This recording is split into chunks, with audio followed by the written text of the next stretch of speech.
유재석, D와 함께하는 싹3의 공식 활동이 끝난 후 제주도의 자택에서 요가를 하고 있는 사진을 인스타그램에 업로드한 이효리.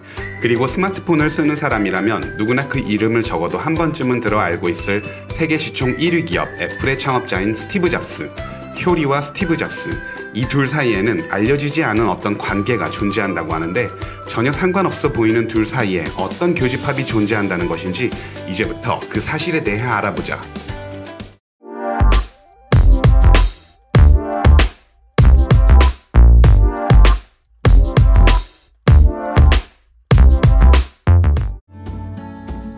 Remembering that I'll be dead soon is you are already naked. There is no reason not to follow your heart.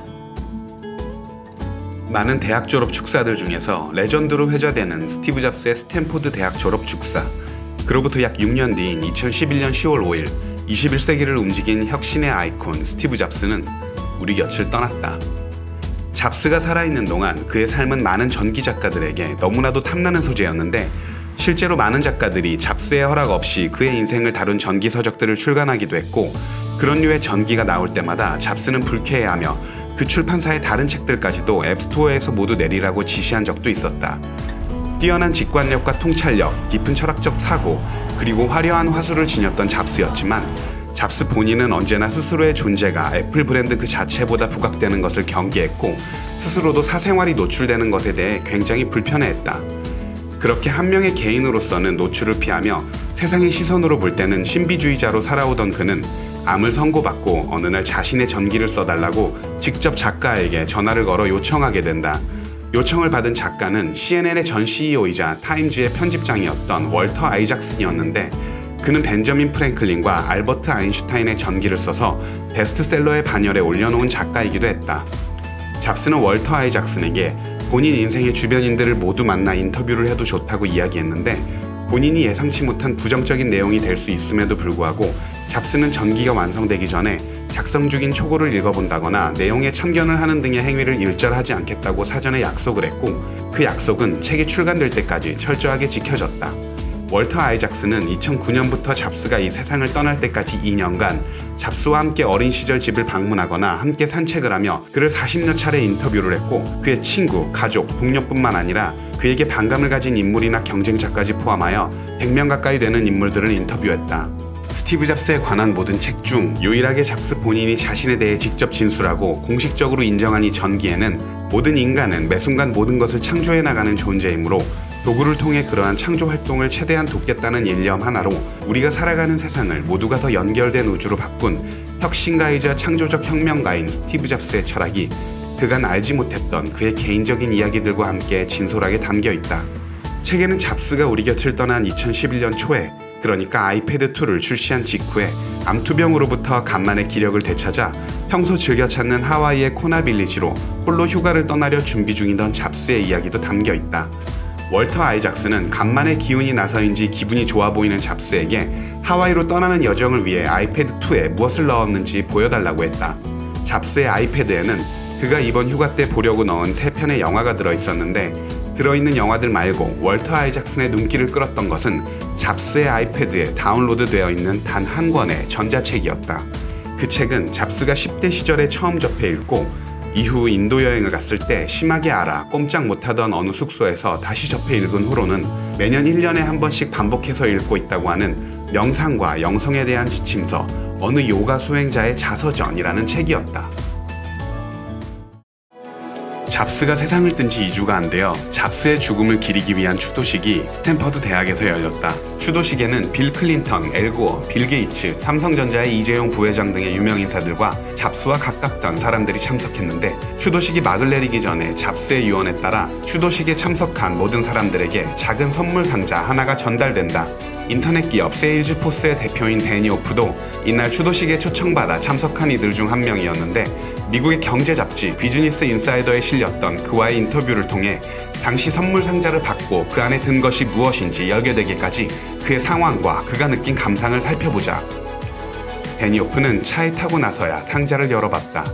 그는 선물을 보낸 그의 오랜 친구이자 멘토인 잡스가 사람들이 받게 되는 선물에 대해 깊이 이해하길 바란다는 것을 알았다. 그것은 잡스가 보내는 일종의 메시지일 것이다. 저는 뭔가 좋은 것일 거라는 생각이 들었어요. 저는 잡스가 직접 이 상자를 모든 사람들에게 선물하기로 결정했다는 것을 알고 있었어요. 그러니까 이게 무엇이든 간에 잡스가 우리 모두에게 생각해보기를 바라며 마지막으로 남긴 그 무언가라는 이야기죠. 상자 안에 들어있던 것은 단 한 권의 책이었는데 그 책은 바로 잡스의 아이패드에 유일하게 다운로드되어 있던 잡스가 평생 동안 매년 한 번씩 읽었다는 명상과 영성에 대한 지침서, 어느 요가 수행자의 자서전이었다. 잡스는 평생 동안 영적인 삶을 추구했고 영적인 수행도 게을리하지 않았다. 감각과 직관력을 예리하게 유지하기 위해 극단적인 채식주의를 고집하기도 했던 그의 인생은 늘 명상과 함께였으며 젊었던 20대 시절에는 자기 자신이 누구인지 깨닫고자 인도로 순례 여행을 다녀오기도 했다. 인도에서 돌아온 후에도 동양 종교, 특히 선 불교에 심취해서 선 사상을 열성적으로 내면에 받아들였고, 그러면서 불교에서 강조하는 직관적인 통찰에도 깊은 영향을 받게 되어 이는 그의 제품과 디자인 철학에도 반영된다. 직관력과 통찰력이 뛰어난 기업가 중 둘째가라면 서러워할 스티브 잡스가 말하는 직관과 명상에 대한 이야기를 들어보자. 가만히 앉아서 내면을 들여다보면 우리는 마음이 불안하고 산란하다는 것을 알게 됩니다. 그것을 잠재우려 애쓰면 더욱더 산란해질 뿐이죠. 하지만 시간이 흐르면 마음속 불안의 파도는 점차 잦아들고, 그러면 보다 미묘한 무언가를 감지할 수 있는 여백이 생겨납니다. 바로 이때 우리의 직관이 깨어나기 시작하고 세상을 좀 더 명료하게 바라보며 현재에 보다 충실하게 됩니다. 마음의 평온이 찾아오고 현재의 순간이 한없이 확장되는 게 느껴집니다. 또 전보다 훨씬 더 많은 것을 보는 밝은 눈이 생겨납니다. 이것이 바로 마음의 수양이며 지속적으로 훈련해야 하는 것입니다. 잡스는 훗날 자신이 경험한 영적인 감정들을 돌아보면서 종교가 교리 수용보다는 영적인 체험을 강조할 때 최상의 상태에 있는 것이라 생각한다고 말했다. 신앙보다는 예수님처럼 살거나 예수님처럼 세상을 바라보는 것에 중점을 둬야 하는데 오히려 신앙 그 자체만 너무 강조하는 바람에 기독교가 핵심을 잃게 된 것이라 생각합니다. 각 종교는 동일한 집에 들어가기 위한 각기 다른 문이라고 생각해요. 어떨 때는 그 집이 존재한다고 생각하지만 또 어떨 때는 안 그래요. 엄청난 미스테리죠. 분명 종교적이지는 않았지만 영적인 삶을 추구했던 잡스. 그렇다면 종교적인 것이 아닌 영적이라는 것은 무엇을 의미하는 걸까? 기독교인의 비율이 압도적으로 높은 미국에서 새로운 사회적 트렌드로 영적이지만 종교적이지 않은 현상이 떠오르고 있다. 영적인 것과 종교적인 것의 구분이 선명해지고 그에 따른 인식의 변화들이 생겨나고 있는 것이다. 미국의 비영리 단체인 PRRI에서는 미국의 영적 사회 조사라는 보고서를 발표했는데, 보고서는 예전에는 영성과 종교가 서로 간의 관련이 높은 개념으로 인식됐으나 이제는 구분되어 사용되는 추세라고 밝힌다. PRRI는 이를 영적이면서 종교적인 상태, 영적이지만 종교적이지 않은 상태, 종교적이지만 영적이지 않은 상태, 영적이지도 종교적이지도 않은 상태 등 크게 4가지로 구분했다. PRRI는 영적인 것의 의미를 자신보다 어떤 큰 개념이 있다는 확신, 자신을 둘러싼 주변 세계와 연결된 경험, 어떤 특별한 의미를 통해 삶의 목적 등을 느낀 경우 등으로 규정했다. 반면 종교적이라는 것은 예배나 공식적인 종교 행사에 참여하는 행위, 종교가 개인의 삶에 영향을 미치고 중요한 요소라고 생각하는 경우 등으로 정의했다. 조사 결과 미국에서는 종교인의 수가 줄고 있으며 그와 반대로 종교적이진 않지만 영적인 것을 추구한다는 사람들이 급증한 것으로 확인됐다. 누군가는 영적 성향을 갖고 태어나기도 하지만 이와 대조적으로 나중에 구도자의 길로 들어선 이들은 성숙해지면서 인간 조건의 본질적 보승과 딜레마 및 그 철학적 함의에 대한 답을 구하는 과정에서 점차로 영성에 관심을 갖게 된다. PRRI의 다니엘 박사는 종교에 대한 불신으로 기존의 종교에서 멀어진 사람들이 비종교적으로 변해갔다라기보다는 개인적으로 영적인 것을 추구하게 되었으며 명상이나 요가 같은 활동에 관심도가 높아지는 것이 이를 입증한다고 말했다. 요가? 코로나 시대를 맞이하며 국내외 연예인들뿐만 아니라 일반인들 사이에서도 유행 중인 요가가 영적인 활동으로 분류되는 게 맞는 걸까? 우리나라의 요가가 처음 들어온 건 1980년대 중후반으로 추정되는데 90년대까지는 꽤 왜곡된 이미지로 많이 알려져 있었다. 그러다가 2000년대 초를 기점으로 미국에서 소비되던 다이어트 요가 등이 미디어를 통해 노출되기 시작했고 비교적 쉬우면서도 운동에 효과적이라는 효능들이 입증되며 우리나라에서도 젊은 여성들을 중심으로 퍼져나가기 시작했다. 2020년 현재는 효리가 고난이도의 요가를 한다는 것이 잘 알려져 있는데 그보다 앞선 2000년대 초에는 효리와 같은 핑클 출신의 옥주연이 요가로 몸을 관리한다는 것이 언론을 통해 널리 알려지기 시작했고 그렇게 요가는 한국에서도 본격적인 붐을 일으키기 시작했다. 한국에 요가가 퍼지게 된 계기가 미국으로부터 미디어를 통해 건너온 것이었다면 미국에 요가가 퍼지게 된 계기는 무엇이었을까? 우리가 대부분 TV나 유튜브를 통해 접하는 요가는 신체의 수련에 집중한 하타 요가라고 불리는데 하타 요가는 전체 요가의 일부일 뿐이다. 고대 요가의 분류 체계에 따르면 요가는 크게 4가지로 나뉘는데 그 중에서도 모든 요가의 궁극적 종점이라 불리는 4번째 길 라자 요가는 심신의 수련, 즉 몸과 마음의 에너지를 통제하고 훈련함으로써 깨달음으로 가는 길을 제시한다. 하타 요가는 라자 요가의 심신의 수련 중 신체의 수련에 집중된 요가이며 잡스가 했던 선 명상 등을 포함한 모든 명상은 라자 요가의 심, 즉 마음의 수련에 해당된다. 헷갈리지 말아야 할 것은 이 4가지 요가들이 모두 서로 다른 종류의 요가들이라고 할 수는 없으며 요가의 본뜻에 접근하기 위한 4가지의 방편 정도로 이해하는 것이 좋다. 다시 말하면 같은 요가 수행을 하면서도 거기에 어떤 의미를 부여하고 있는가 혹은 이미 부여되어 있는 의미들 중에 무엇을 가장 중요시하는가에 대한 분류라고 할 수 있다. 즉, 고대로부터 내려오는 요가 철학에 의하면 종교를 떠나서 우리가 하루하루를 살아가며 접하게 되는 집착으로부터 벗어나고자 하는 노력, 나의 하루와 일상에 헌신하고자 하는 태도, 분별력을 갖추기 위해 무언가를 배우고 지식과 지혜를 갖춰나가는 것, 인내하는 것, 용서하는 것, 사랑하는 것, 깨달음을 좇는 것, 기도하는 것, 명상하는 것, 이 모든 것들이 요가에 해당된다. 사실 이 4가지 다른 종류의 요가들을 합친 좀 더 큰 개념의 요가에는 따지고 보면 다양한 계보와 종파들이 있는데 그중 미국에 처음 유행하게 된 요가는 요가난다라는 어느 인도 사람이 1920년경 미국에 건너와 전파한 크리아 요가라는 인도의 대표적인 비밀 요가였다. 이때 건너온 요가가 미국에 널리 전파되고 유행하게 됐고 그 결과 나중에는 한국의 효리까지 요가를 하게 된 것인데 이때 미국의 요가를 가져와 전파한 사람이 바로 스티브 잡스가 세상에 선물로 남기고 떠난 책 어느 요가 수행자의 자서전의 저자인 요가난다라는 인도의 성자였다. 그러니까 효리와 스티브 잡스는 요가난다를 중심으로 맺어진 영적인 것을 추구하는 관계라고 할 수 있다. 미국에는 그렇게 크리아 요가를 시작으로 다른 계보의 요가들도 활발히 전파되었는데 이후 시간이 흐르며 대중들 사이에서는 어려운 요가 철학 이런 건 잘 모르겠고 어쨌든 운동과 미용과 다이어트에 도움되는 신체 수련 위주의 하타 요가가 주로 유행하며 세계적으로 퍼져나가게 된 것이다. 크리아 요가의 기원을 보자면 크리아 요가는 고대 경전에도 기록되어 있는 요가로서 제자들 중에서도 자격이 주어진 계승자에게만 스승으로부터 직접 전해지던 인도의 대표적인 비밀 요가인데 인류 역사 어느 시점에서 그 맥이 끊겨 사라져버린다. 그러다가 이 크리아 요가는 현대 인도에서 높이 추앙받는 마하바타르 바바지라는 성자에 의해 부활하고 전해지게 되는데 죽지 않는다고 알려진 마하바타르 바바지는 예수를 만난 적이 있다고도 알려져 있으며 많은 사람들에 의해 그가 행한 각종 기적들이 목격되어 전해져 내려오고 있다. 그리고 이 마하바타르 바바지가 바로 요가난다의 스승의 스승의 스승이다. 요가난다도 바바지의 기적을 직접 목격한 사람 중 한 명인데 그의 책에 기록된 내용들을 간단히 훑어보자면 요가난다의 스승의 스승의 스승인 마하바타르 바바지는 이미 한참 전에 사망했을 시점인데도 요가난다보다도 젊은 모습으로 그의 앞에 나타났다던가 순간이동을 한다던가 타인의 마음을 읽는다던가 예수가 빵을 만들어냈던 것과 같이 없던 음식을 만들어냈다던가 요가난다에게 일시적으로 육체에서 벗어나는 경험을 하게 해서 우주의식을 체험하게 했다던가 하는 일들이 있었다. 바바지의 제자였던 라히리 마하사야는 요가난다의 부모의 스승이기도 했는데 라히리 마하사야는 이제 막 태어난 어린 요가난다를 축복해주고 그의 어머니에게 이 아기는 훗날 인도의 요가를 전 세계에 퍼뜨리게 될 것이라고 예언한다.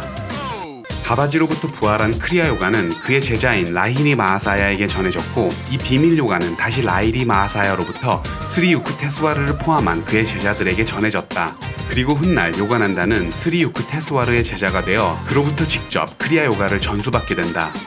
요가난다는 크리아 요가가 세상에 넓게 퍼지기 위해서는 전통적으로 폐쇄적인 크리아 요가의 전수 방식이 개선되어야 한다고 생각했는데 어느 날 그는 미국 대륙에 세워진 수도원에 사람들이 몰려드는 환시를 목격하고는 미국으로 건너가게 된다. 그리고 로스앤젤레스에 모든 종교와 종파를 초월한 자아실현협회를 설립하고 영혼의 깨달음을 찾는 대중들에게 크리아 요가를 공개적으로 전수하게 된다. 미국으로 떠나기 전 영어를 한 번도 써본 적이 없던 요가난다는 1920년에 미국 보스턴에 처음 도착해 종교의 과학이라는 주제로 펼친 첫 번째 연설에서 본인도 알 수 없는 어떤 작용에 의해 유창하게 나온 영어로 강연을 진행했고 그의 첫 강연은 엄청난 호평을 받게 된다. 그는 계속해서 수천 수만 명의 미국인들 앞에서 강연을 하게 되는데 미국 대통령의 초청으로 백악관을 방문하기도 멕시코 대통령의 초청으로 대륙을 횡단하기도 했다.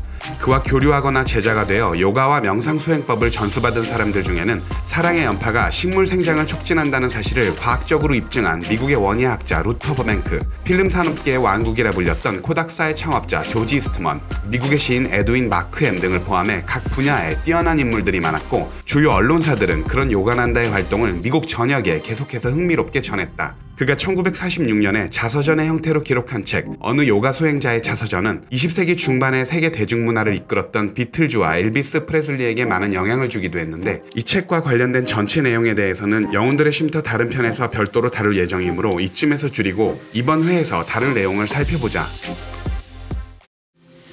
요가난다는 모든 종교가 근본적으로 같은 진리 안에 있다고 믿었다.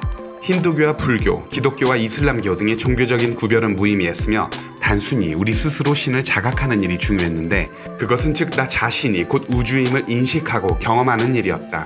그러한 길을 효율적으로 단축시켜주는 방법 중 하나인 크리아 요가에는 영혼들의 쉼터에서도 여러 번 얼핏 언급된 척수를 따라 흐르는 차크라를 정화하고 강화하는 차크라 명상법도 포함되는데, 어쨌든 요가에도 포함된 이런 의식 행위들을 통해 우리는 모두가 잠재된 가능성을 현실화시킬 수 있게 된다. 다시 말하자면 일정한 행동 또는 의식을 통한 무한 존재 혹은 우주 의식과의 합일이라는 행위를 통해 원하는 현실을 창조할 수 있다는 이야기다.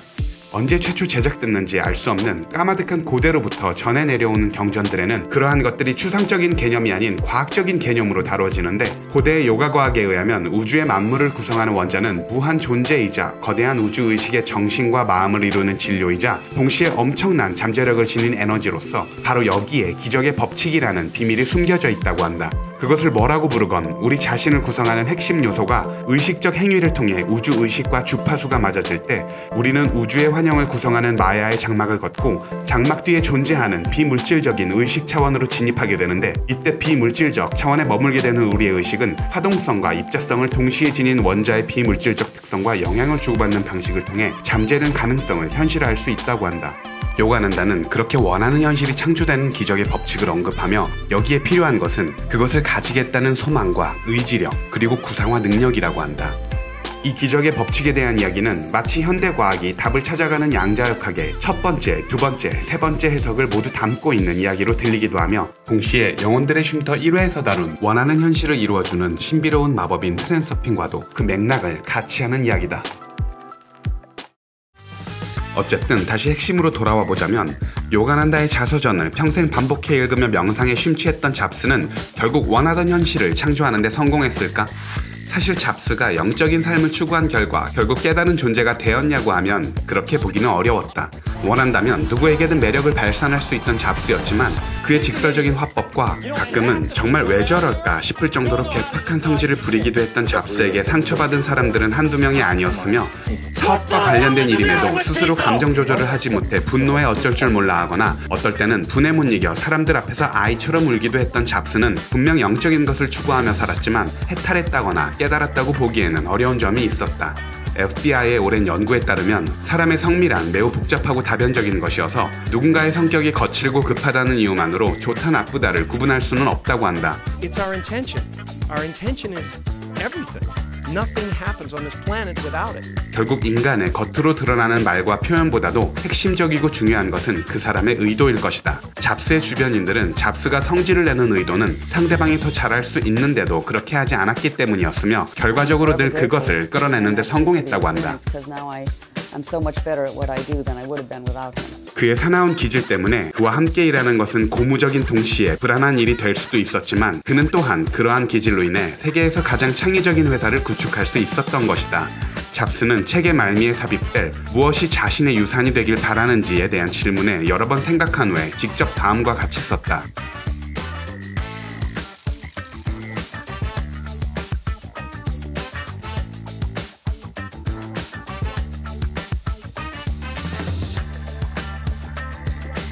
그가 인류와 역사의 흐름에 추가하고자 했던 무언가란 과연 무엇이었을까? 그가 꿈꾸며 그렸던 그의 이상은 모든 영혼들은, 즉 모든 인간은 모두가 매 순간을 창조해 나갈 수 있는 창조의 힘을 갖춘 창의로운 존재로서 그들의 창조를 돕기 위한 도구를 세상에 창조력을 갖춘 인간들에게 제공하는 것이었다. 그 도구는 어떤 형태든 상관없었다. 창조를 위한 도구를 계속해서 제공하는, 스스로도 창의적이면서도 영속적인 기업을 구축하고 그 도구를 세상 사람들이 사용해 계속해서 창의력을 발휘해 나가며 창조해 나가는 세상을 만드는 것, 그게 스티브 잡스의 꿈이었다. 그가 창조하고자 했던 현실은 이루어졌을까? 다양한 분야에서 잡스의 기여로 탄생하게 된 도구들로 인해 모두가 초연결되어 살아가며 누구나 더 쉽고 다양한 방식으로 창의력을 발휘할 수 있는 오늘날을 돌아보면 분명 잡스의 트랜서핑은 이루어졌다. 그렇다면 혹시 우리가 살아가는 우주는 꼭 깨달은 현자가 아닌 사람들도 누구나 의식 주파수의 조절 혹은 의도의 조정을 통해 원하는 현실이 이루어지는 기적과도 같은 문 열림 현상을 경험할 수 있는 장소가 아닐까? 스티브 잡스 전기의 마지막은 잡스가 거의 40년 전에 인도에서 경험한 것들과 자신의 불교 공부, 환생과 영적 초월에 대한 본인의 관점을 이야기하며 마무리 지어진다. 신의 존재를 믿느냐 하는 문제에 대해서는 사실 50대 50입니다.